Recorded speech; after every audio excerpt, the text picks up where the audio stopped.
그럼 이번에는 농가 인구에 관련된 통계를 한번 보겠습니다. 우리나라 농업 인구는 1966년을 정점으로 지속적으로 감소하고 있습니다. 1998년 농가 수는 약 141만 호였으며 농가 인구는 440만 명이었습니다. 그 후 2018년에 농가 수는 104만 호, 농가 인구는 242만 명으로 감소를 했습니다. 지난 20년간 농가 수는 약 25% 감소했고 농가 인구는 45% 감소를 했습니다. 이 농가 인구 수는 연평균 거의 10만 명씩 감소를 했다고 볼 수 있는데요. 이 농가 인구의 감소가 당장 어떤 문제를 일으키는 것은 아닙니다만 20세기 이후에 이 농가 인구의 감소나 도시화는 경제 발전에 따라 나타나는 자연스러운 현상으로 볼 수 있기 때문이에요. 2007년에 세계 인구에서 도시 인구의 비율이 50%가 넘었습니다. 유엔은 2030년경이 되면 세계 인구의 60%가 도시에 거주할 것으로 예측도 하고 있습니다. 댓글 한번 볼까요? 네. 댓글 반응이 생각보다 충격을 많이 받으신 것 같아요. 네. 걱정스러운 이야기지만 도시화는 세계적 추세이니 농촌 인구가 감소하는 것을 당연한 현상으로 받아들일 수밖에 없는 거 아닌가요? 농촌 인구가 지속적으로 감소한다는 사실은 일종의 회색 코뿔소 같은 문제인데요. 다보스 포럼에서 이게 나온 말입니다. 즉, 멀리서 보일 때 피해야 하는데 가까이 왔을 때 피하지 못하는 문제라고 할 수 있는데요.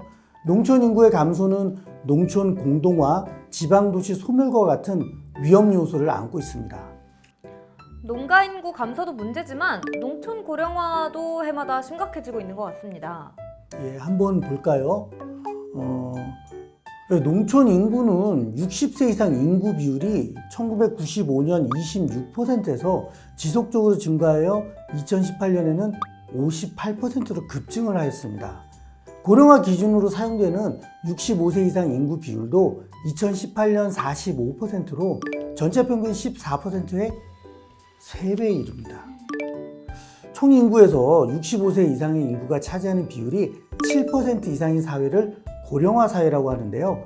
비율이 14%를 넘으면 고령 사회, 20%를 넘으면 초고령 사회로 구분을 하고 있는데 이 고령화는 우리나라를 비롯하여 유럽, 일본 등 선진국에서 주로 나타나고 있습니다. 우리나라의 경우 2018년 65세 이상 인구의 비율이 14.3%로 고령사회에 이미 진입을 했네요. 하지만 농촌은 이미 초고령사회를 넘어 초초고령사회에 진입했다고 볼 수 있습니다. 한마디로 농촌의 젊은 인력이 활발하게 충원되지 못하고 있으며 농촌에 남아있는 인력들의 급격한 고령화로 생산 인력이 급속도로 감소하고 있다는 통계라고 할 수 있습니다.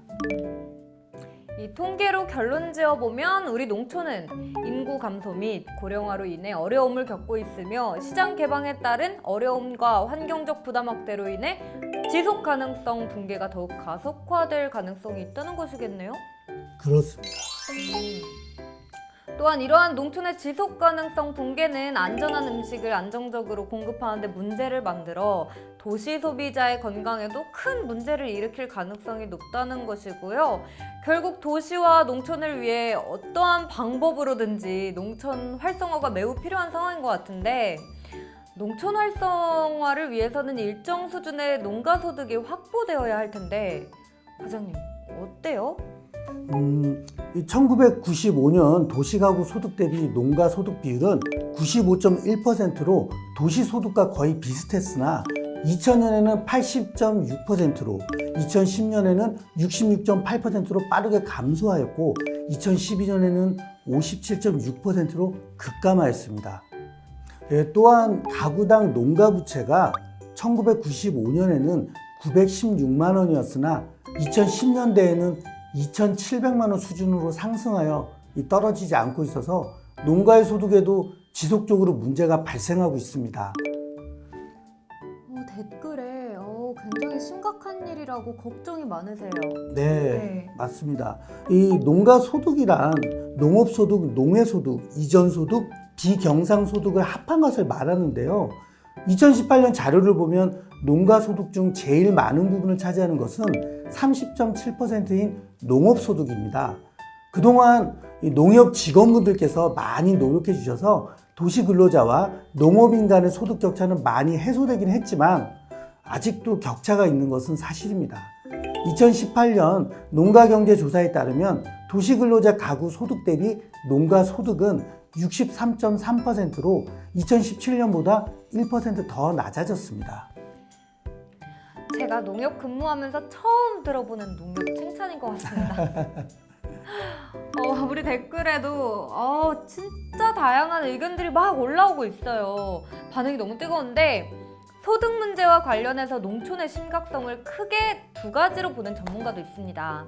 첫 번째는 도시와 농촌 간의 소득 격차가 계속 벌어지고 있다는 점과 두 번째는 소득 격차로 인해 농촌의 인구가 계속 감소되고 있다는 점입니다. 이로 인해 인구 감소가 아닌 인구 소멸까지도 걱정해야 되는 상황이라는 것이죠. 참 걱정이네요. 우리 모두가 관심을 가져야 할 일이고 특히 우리 농협 직원들이 농업인의 상황에 대해서는 많은 관심을 기울여야 하는 이유인 것 같아요. 저도 이 농업 통계를 보면 걱정되는 사항들이 참 많습니다. 하지만 우리에겐 이 농협 직원분들이 있잖아요. 저는 믿습니다. 어깨가 무거운데요.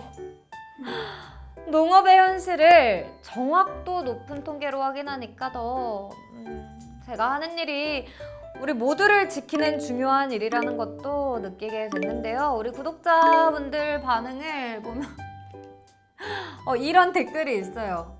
정확도 높은 통계를 정확도 과장님한테 들었다. 이런 댓글이 있네요.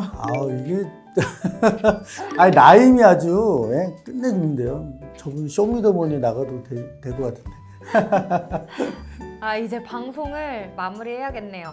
여러분은 통계를 보면서 어떻게 느끼셨나요? 뭔가 가슴에 뜨거운 것이 나올랑말랑하지 않았나요? 그럼 이번 방송 마무리하겠습니다. 정확도 과장님 감사합니다. 감사합니다. 여러분 구독과 좋아요 잊지 않으셨죠? 다음 시간에 만나요. 안녕!